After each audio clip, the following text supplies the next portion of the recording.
सभी लोगों को मेरा नमस्कार। कैसे हैं आप? अच्छे होंगे। मैं भी आशा करता हूँ आप सभी लोग अच्छे रहे, खुश रहे। तो मैं आज फिर आपके सामने या फिर एक बार आपके सामने मैं प्रस्तुत हुआ हूँ। मेरी 7वीं जो सत्र है आज की Hindi optional Hindi BA 4th same के लिए syllabus BA 4th same optional Hindi Gulbarga university से संलग्न। तो मैं आज आपके सामने रमेश बिरादर सरकारी प्रथम दर्ज कॉलेज सिडगुप्पा गुलबर्गा यूनिवर्सिटी से संलग्न। तो आज का हमारा सत्र 7वां सत्र से जाने से पहले हम 6ठे सत्र में यानी इसके पिछले सत्र में हमने देखा कि हिंदी 5 उपभाषाएं और 18 बोलियों का यहाँ एक संगम है या उपबोलियां हिंदी के अंतर्गत आती है।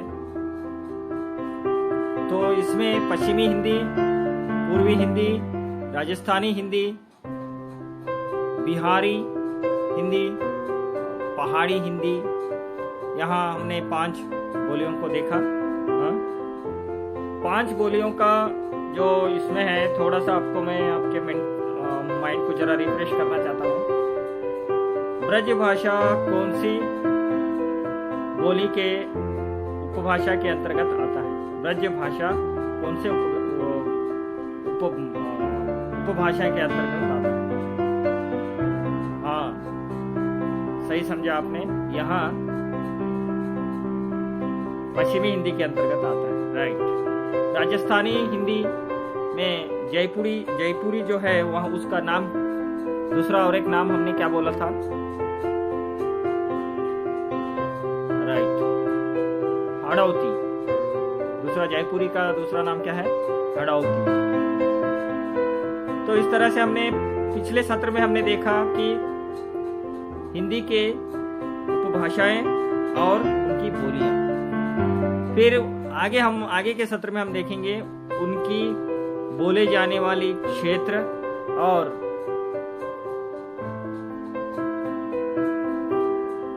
उनके बोले जाने वाले क्षेत्र और उसके साथ ही आगे बोले जाने वाले क्षेत्र कहाँ पर बोली जाती है और साहित्यिक का क्या प्रामुख्यता है, इसके बारे में हम बोलियों का परिचय कराएंगे।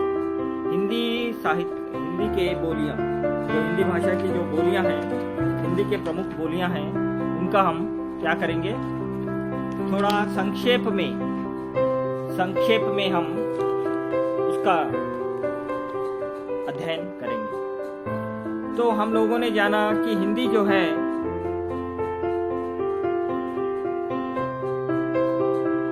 यानी हिंदी भाषाओं की बोलियों का हम संक्षेप में अध्ययन करेंगे। तो इससे हमें क्या फायदा होगा विद्यार्थी आप लोगों को? हिंदी भाषा के जनपदीय आधार, मैंने बोला था ना, हिंदी भाषा जो है जनपदीय आधार है। क्यों है? इतने बोलियों को मिला के हिंदी का सामसिक प्राकृतिक अध्ययन कर सकते हैं और उपभाषाएं बोलियों के बारे में हम इस सत्र में जानेंगे ज्यादा से ज्यादा। तो इतने हमें फायदे मिलेंगे। तो हमने देखा कि हिंदी जो है 5 उपभाषाएं 18 बोलियों से विभक्त है और इन उपभाषाओं का हिंदी भाषा भारतीय संस्कृति की प्रतिनिधि भाषा रही है। यानी प्रतिनिधि भाषा यानी भारतीय संस्कृति का प्रतिनिधित्व करता है। उन उपभाषाओं को हम देखेंगे। पहला जो आता है पश्चिमी हिंदी। पश्चिमी हिंदी जो भाषा है, उपभाषा है, उसके उपभाषाओं के अंतर्गत हम देखते हैं कि सर्वाधिक हमें पश्चिमी हिंदी के अंतर्गत ही हम ज्यादा से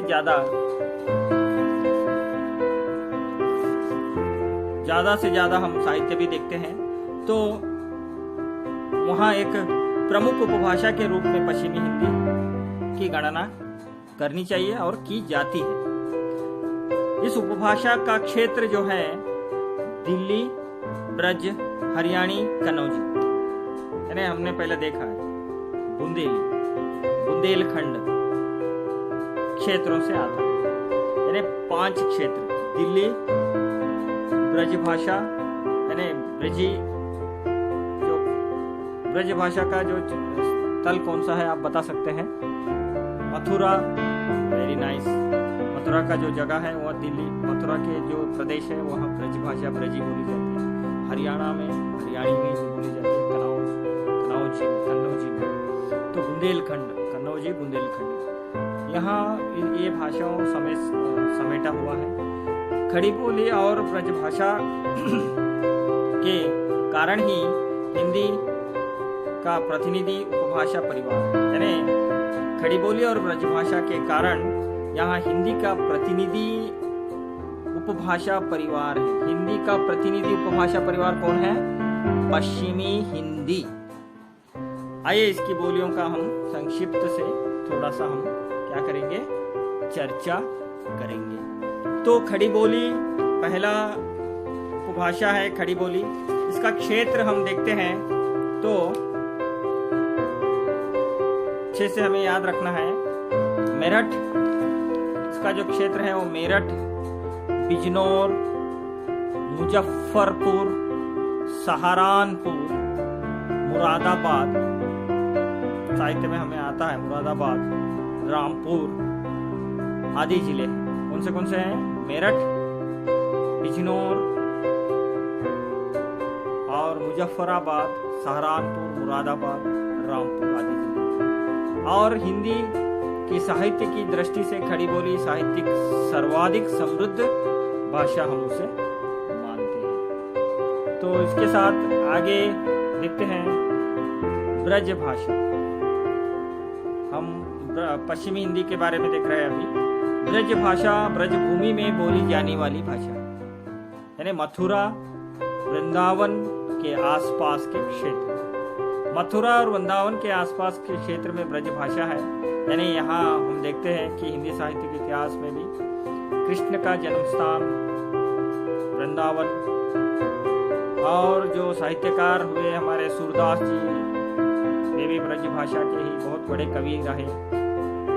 तो इसका जो स्थल है या क्षेत्र है वह वृंदावन मथुरा के आसपास बैठता है। तो हम इसके अलावा ब्रज भाषा को आगरा, मथुरा, एटा, मैनपुरी, फारुखाबाद, बुलंदशहर, बदायूं आदि जिलों में ब्रज भाषा बोली जाती है। तो इसमें साहित्य को देखते हैं तो हमें सुर अष्टछाप के साहित्य, बिहारी, देव, घनानंद समेत पूरी रीतिकाल, याद रखिए पूरी रीतिकाल ब्रज भाषा, ब्रज और अवधि ज्यादा से ज्यादा मध्यकाल में प्रयोग होते रहे, मगर आगे चलकर वे राजाश्रित में ही रह गए। और जो खड़ी बोली थी वहाँ जनपदीय यानी बोलचाल की भाषा में ही उत्पन्न हुई थी, और वहाँ साहित्यिक क्या कहते हैं क्षेत्र में भी वहाँ आई, और आगे खड़ी बोली ही हिंदी का क्षेत्र बन गया। तो यहाँ पर हम देखते हैं पूरा रीतिकाल ब्रज भाषा का उपयोग हुआ है। कवियों को नाम देखेंगे तो हम देखते हैं बिहारी, देव, घनानंद, बहुत सारे रीतिकाल में हम देखते हैं सुर अष्टछाप के कवि बिहारी। तो ये सब कुछ रीतिकाल।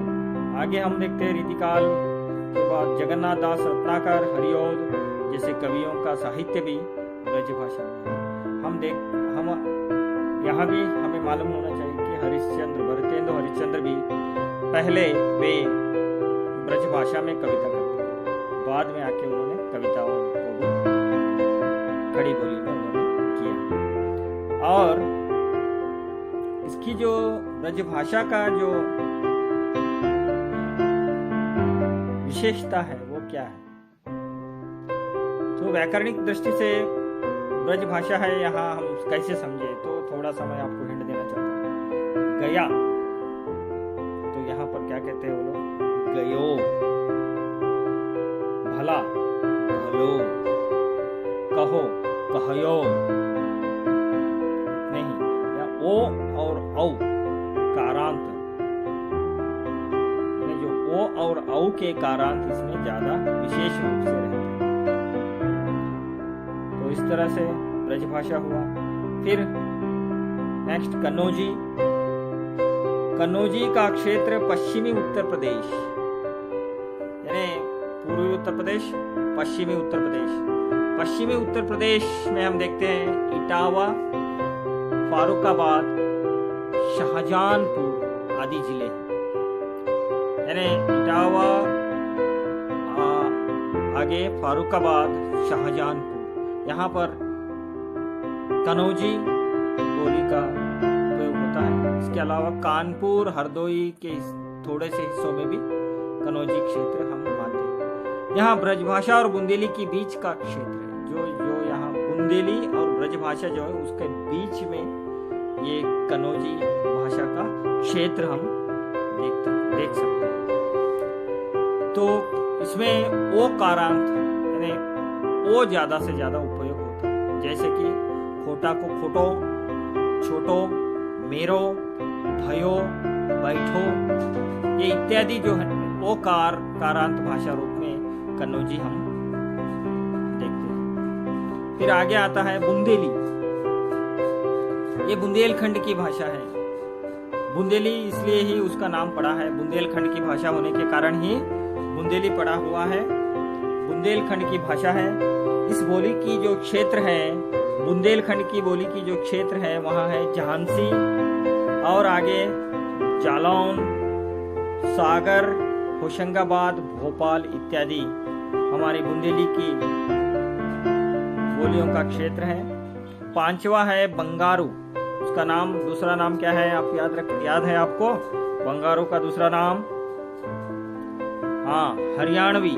हरियाणवी हरियाणा प्रदेश में बोली जाती है। हरियाणवी इसलिए है उसे हरियाणा प्रदेश में बोले जाने से उसके हरियाणवी उसका नाम बोलते हैं। उसका नाम और एक नाम क्या है? बंगारू। यहाँ बोली दिल्ली के कुछ हिस्सों में, कुछ यानी छोटे छोटे हिस्सों में बोले जाते हैं। और उसके अलावा करनाल, रोहतक, अंबाला आदि जिलों में बोली जाती है। यहाँ पर को के जगह पे, को के लिए इनका जो उच्चारण होता है ने का प्रयोग होता है। जो बैठो, मेरो, छोटो, इसके जगह पे ने को उपयोग ज्यादा करते हैं हरियाणवी भाषा में। तो यहाँ हुआ पश्चिमी हिंदी का परिचय। फिर दूसरा नेक्स्ट हम देखते हैं पूर्वी हिंदी। पूर्वी हिंदी में अवधी, बघेली, छत्तीसगढ़ी आते हैं। तो पूर्वी हिंदी के 3 बोलियां आते हैं। पूर्वी हिंदी की उपभाषा हिंदी में विशिष्ट स्थान रखता है, मैंने पहले भी कहा था। अवधी में बहुत सारे तुलसीदास जी आते हैं और कई रामचरितमानस के जैसे कृतियां आती है और रमानंद जी आते हैं। और जो राम साहित्य यानी राम से संबंधित ज्यादा से ज्यादा साहित्य किस भाषा में रची गई है? वहां रची गई है अवधी भाषा में। अवध प्रांत, ये कौन सा एरिया है भाई? अवध प्रांत पता है आपको? अयोध्या की तरफ, अवध को अयोध्या भी कहते हैं। आज का जो अयोध्या है वहां पर अवधी भाषा की बोली जाती है, आपको याद रखना। यानी अवध मंडल में बोली जाने वाली इस भाषा का प्रमुख जो क्षेत्र है लखनऊ, उन्नाव, रायबरेली। आप लोगों ने सुना होगा रायबरेली सोनिया गांधी जी का बहुत फेमस कांग्रेस का गढ़ था, हार गई। तो इस तरह से तो यहाँ पर देखिए, यहाँ अवधी बोली जाती है। लखनऊ, उन्नाव ये पूरे उत्तर प्रदेश के ही क्षेत्र है। लखनऊ, उन्नाव, रायबरेली, फौजाबाद, प्रतापगढ़, इलाहाबाद, फतेहपुर आदि जिले आते हैं। राम भक्ति शाखा के केंद्र अवध मंडल ही रहा है। इस भाषा में तुलसीदास जी बहुत प्रमुख कवि हैं अवधी भाषा। फिर आगे दूसरा नेक्स्ट हम देखते हैं। इसके बाद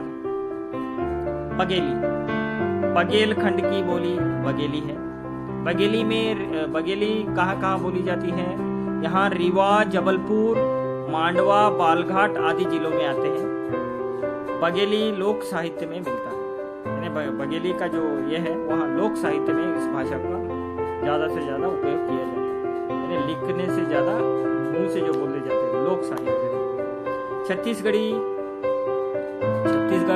राज्य है वहां पर बोली जाती है। मध्य प्रदेश के रायपुर में भी बोली जाती है। बिलासपुर जिले के प्रमुख केंद्र छत्तीसगढ़। फिर आगे हम देखते हैं नेक्स्ट राजस्थानी हिंदी।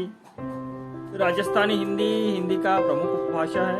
राजस्थानी के नीचे 4 बोलियां हैं, जयपुरी, मेवाती, मालवी, मारवाड़ी। तो इसमें हम देखते हैं इस जयपुरी राजस्थानी का जो ये क्या कहते हैं, मेवाती, मारवाड़ी, जयपुरी और मालवी, ये हिंदी का जो रासो साहित्य है, रासो साहित्य में ज्यादा से ज्यादा राजस्थानी हिंदी का ही उपयोग हुआ है। आपको याद रखना है, रासो साहित्य जो हिंदी साहित्य के इतिहास अपने पहले सेमेस्टर और दूसरे सेमेस्टर में आपने पढ़ा है। तो हिंदी साहित्य के इतिहास में हम देखते हैं रासो साहित्य, पृथ्वीराज रासो, पृथ्वीराज रासो, विजयपाल रासो और नरपति नल्ल का लिखा हुआ कौन सा है, बीसलदेव रासो। तो इस तरह से हम बहुत रासो साहित्य देखते हैं। तो रासो साहित्य का जो भाषा है ज्यादा से ज्यादा राजस्थानी है। डिंगल पिंगल, डिंगल युद्ध की भाषा, पिंगल प्रेम की भाषा, ज्यादा से नरम भाषा, याद रखिए। फिर ज्यादा से ज्यादा इसमें हम राजस्थानी भाषा में हम क्या देखते हैं, रासो साहित्य देखते हैं। और रासो साहित्य से आधुनिक काल तक भी हिंदी से प्रभावित है, यानी राजस्थानी साहित्य का हिंदी में प्रभाव देखा जा सकता है। जयपुरी, जयपुर का केंद्र होने के कारण उसे जयपुरी कहा गया है। इस बोली को दूसरा नाम पिछले सत्र में आप जाएंगे तो मालूम हो जाएगा। तो ढूंढाली, क्या कहते हैं उसे, ढूंढाली भी कहते हैं। हड़ौती, इसकी जो उपबोली है वो हड़ौती भी कहते हैं, ढूंढाली और हड़ौती। जयपुरी बोली का क्षेत्र कौन सा है, कोटा है राजस्थान का ही, बूंदी है और जयपुर। और आगे हम देखते हैं कि मेवाती या मेवाली, मेवाती जो भाषा है, मेवाती यहाँ राजस्थानी की उत्तरी सीमा में आता है। उत्तरी सीमा के अंतर्गत बोली जाने वाली भाषा है मेवाती। इसकी प्रमुख उपबोली है अहिरवाटी। याद रखिए, आपको प्रश्न कहीं पर, यानी आपको जब आप क्या कहते हैं, आप एग्जाम MCQ यानी मल्टीपल चॉइस क्वेश्चन आप जब भी फेस करेंगे तब ये प्रश्न आ सकते हैं। आपके जनरल नॉलेज के इसमें भी आपको ये प्रश्न पूछे जाते हैं। यानी आप किसी जॉब के लिए आप अप्लाई करेंगे तो आपको एक एग्जाम देना पड़ेगा, तो उस एग्जाम में भी आपको ऐसे प्रश्न पूछे जा सकते हैं। राजस्थानी की उत्तर सीमा के अंतर्गत बोली जाने वाली यहाँ भाषा है, उसकी प्रमुख उपबोली है अहिरवाटी, उसे हम कहते हैं मेवाती। यहाँ पर जो मेवाती भाषा जो है वहाँ पर अलवर, भरतपुर और गुड़गांव जिलों में बोली जाती है। उसके बाद नेक्स्ट आता है मालवी। मालवी दक्षिणी राजस्थान की बोली है, जो दक्षिण राजस्थान में बोली जाती है नीचे हिस्से में, उसे हम क्या कहते हैं, मालवी कहते हैं। मालवी का मुख्य क्षेत्र राजस्थान में बूंदी है, झालावाड़ है। उत्तरी मध्य प्रदेश के मंदसौर, इंदौर, रतलाम आदि जिलों में भी मालवी भाषा बोली जाती है। यहाँ बोली गुजराती और पश्चिमी हिंदी के बीच की है। मालवी जो है गुजराती और पश्चिमी हिंदी की बीच की बोली है। नेक्स्ट आता है, अगला आता है मारवाड़ी। मारवाड़ी राजस्थान की पश्चिमी बोली का नाम मारवाड़ी है, यानी पश्चिम भाग में बोली जाने वाली यहाँ भाषा है। इसका केंद्र मारवाड़ है। इसका केंद्र मारवाड़ होने की वजह से इसको मारवाड़ी कहा जाता है। जो मारवाड़ी लोग आप लोगों ने देखा होगा व्यापार में, हर पूरी भारत देश में मारवाड़ी लोग हैं, तो मारवाड़ क्षेत्र से आए हुए। इस बोली का केंद्र कौन सा है भाई, देखते हैं। तो हम जोधपुर, बीकानेर, जैसलमेर, उदयपुर। उदयपुर का राजा बहुत फेमस, बड़े बड़े किले।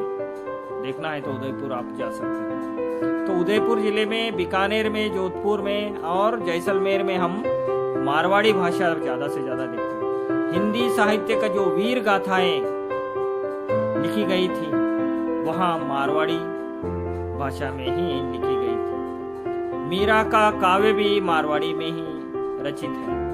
मीरा मारवाड़ी की ही कवयित्री हम उसे मान सकते हैं। मीरा जी की मायरा, मीरा जी की मीराबाई के पद, ये सब मारवाड़ी में रचित है। इस प्रकार राजस्थानी बोलियों का मारवाड़ी साहित्य की दृष्टि से सर्वाधिक परिष्कृत है मारवाड़ी। फिर आगे हम देखते हैं बिहारी हिंदी उपभाषा। बिहारी उपभाषा के जो आते हैं वहाँ पहला आता है भोजपुरी, बहुत ही प्रसिद्ध भोजपुरी। भोजपुरी बिहारी का सर्वाधिक बोली जाने वाली भाषा है। बिहारी उपभाषा के सर्वाधिक बोले जाने वाली भाषा कौन सी है? भोजपुरी। बिहार का भोजपुर जिला इस बोली का केंद्र है। इस बोली के प्रमुख क्षेत्र हैं बलिया, बस्ती, गोरखपुर और आगे आजमगढ़, गाजीपुर, जौनपुर और वाराणसी जो उत्तर प्रदेश में आता है। वाराणसी आप सभी लोगों को मालूम होगा, अभी उसे काशी भी कहते थे। मिर्जापुर, सोनभद्र, चंपारण, सहारन, भोजपुर, पलमाऊ आदि जगह पर भोजपुरी बोली जाती है। यानी सर्वाधिक बोली जाने वाली बिहारी उपभाषा में सर्वाधिक बोली जाने वाली बोली है भोजपुरी बोली। इस प्रकार बोली का केंद्र मुख्य रूप से बिहार एवं उत्तर प्रदेश के पूर्वी भाग में यह बोली बोली जाती है।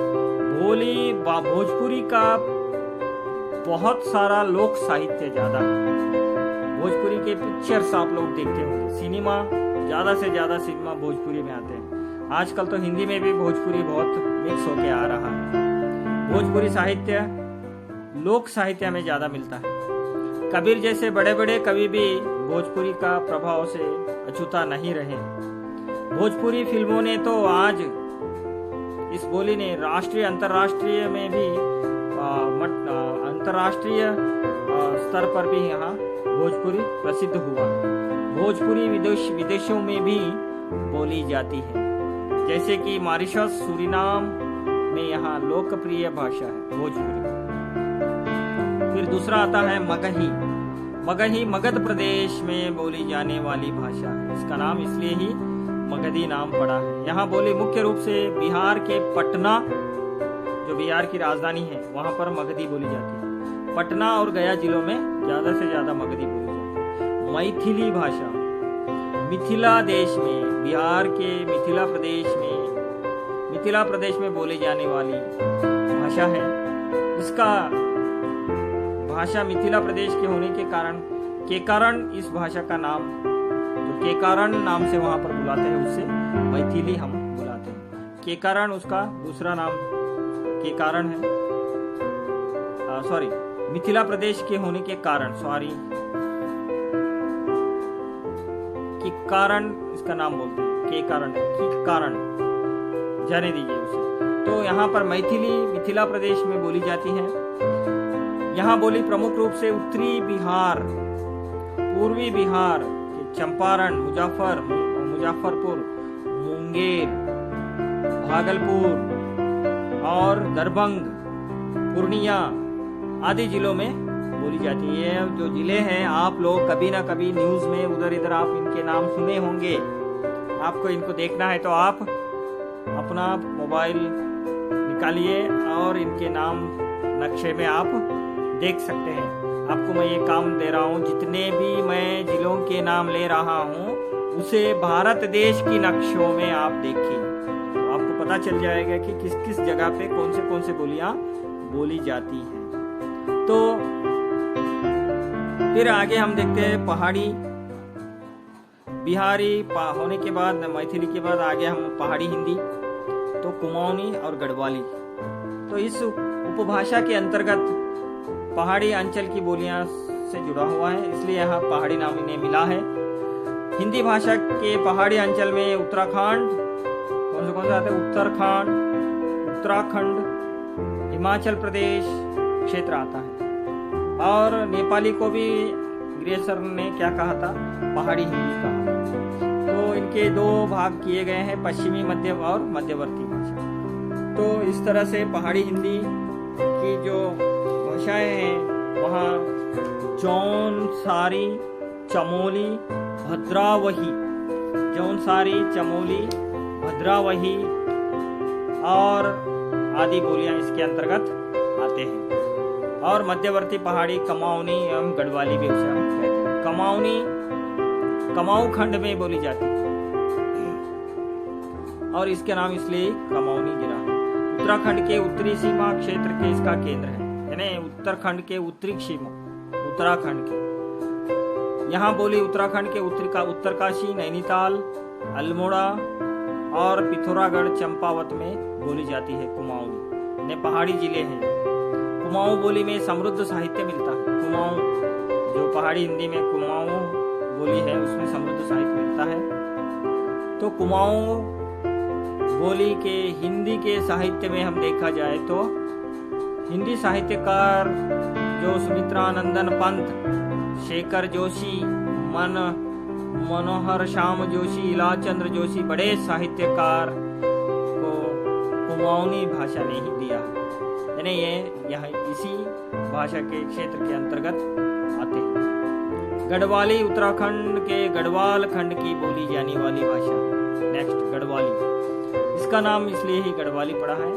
यहाँ बोली प्रमुख रूप से उत्तरकाशी, टेहरी गढ़वाल, पौड़ी गढ़वाल, दक्षिणी गढ़वाल, दक्षिणी नैनीताल, तराई इलाके, देहरादून, सहारनपुर, बिजनौर जिलों में बोली जाती है। गढ़वाली में समृद्ध लोक साहित्य मिलता है। इसमें भी गढ़वाली की उपभाषाएं जो है वहाँ राठी, श्रीनगरिया नाम से भी जानी जाती है। गढ़वाली मंडल में हिंदी साहित्य को क्या क्या किन साहित्यकारों को दिया है, हिंदी साहित्यकारों में ढूंढे तो पीतम्बर दत्त बर्तवाल, वीरेन डगवाल, मंगलेश डरवाल, ये नाम आप हिंदी साहित्य के इतिहास में आप देखेंगे।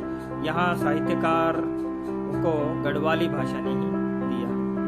तो आज का हमारा सत्र थोड़ा बड़ा हो गया, क्या चलेगा?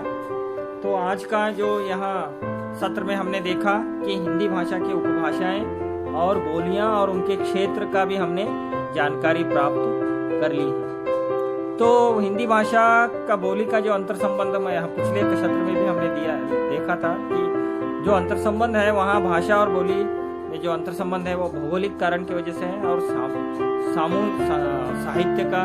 साहित्यिक संबंध के कारण से भी है। उसके अलावा हम देखते हैं बोलियों का अंतर संबंध जब होता है तो राजनीतिक और साहित्यिक कारणों से भी हम बोलियों का अंतर संबंध देखते हैं। तो इस प्रकार हिंदी भाषा के कई उपभाषाएं हैं, बोलियां हैं, बोलियों पर केंद्रित है। यह हमने सब कुछ देखा। हिंदी के कई रूप समाज में प्रचलित है, बोलचाल की हिंदी, कार्यालयीन हिंदी हमने देखा है। तो फिर यहाँ पर भी आपको हिंदी भाषा भोलेनाथ तिवारी जी का पुस्तक पढ़ना है। फिर इसके बाद हिंदी भाषा का उद्भव विकास भी आप तिवारी का किताब घर से पढ़ सकते हैं या इग्नो यूनिवर्सिटी से आप हिंदी भाषा का विविध रूप मानविक विद्यापीठ से भी आप पुस्तक मंगवा कर पढ़ सकते हैं। तो इसी के साथ हमारा यहाँ सत्र समाप्त होता है। आप सब लोग सुखी रहें, खुश रहें आपके घर में और स्वस्थ रहें, यहाँ मनोकामना करते हुए मैं आज का सत्र को समाप्त करता हूँ। जय हिंद, जय कर्नाटक।